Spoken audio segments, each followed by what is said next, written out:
Action. ভাই আমি তো দুবাই থেকে বেশ কিছু দিন হলো এলাম।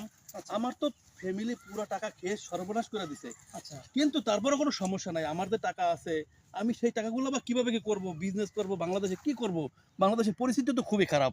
তো আপনি আমার যদি কিছু বুদ্ধি দিতেন তাহলে আমি একটু উপকৃত হতাম। ভাই, আজকে আপনি আমার অনেক আগের পরিচিত, আপনারা খুব ভালোবাসি। জি আর আমরা থাকতে আপনার টাকা পয়সা অন্য কেউ নষ্ট করে ফেলবে, এটা কখনোই হইতে পারে না। জি। যেহেতু আমরা আছি, আমার প্রতি আপনার আত্মবিশ্বাস আছে না? অবশ্যই অবশ্যই সাজ্জাতের। অবশ্যই আছে, বন্ধু মানুষ কেন থাকবে না। আর আমরা থাকতে আপনার টাকা পয়সা অন্য কেউ নষ্ট করবে, সেটা কখনো হইতে পারে না। যেখানে আমি আর সাজ্জাত আছি, ইনশাআল্লাহ ভাই। আপনার একটা টাকা পয়সা একটা পিঁপড়েও খাইতে পারবো জি না। জি জি। তাহলে কি করতে হবে? বুদ্ধি হইলো, আগামীকালকে সকালবেলা ঘুম থেকে উঠে ব্যাংকে গিয়া অ্যাকাউন্টে যত টাকা আছে সব আমার অ্যাকাউন্টে পাঠাই দিবেন, ঠিক আছে?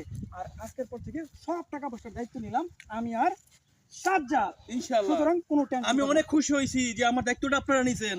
আমার টাকা আর মানুষ খাইতে পারবো না। একদম এক্সেলেন্ট। ওকে, ঠিক ধন্যবাদ আছে ভাই। ওকে।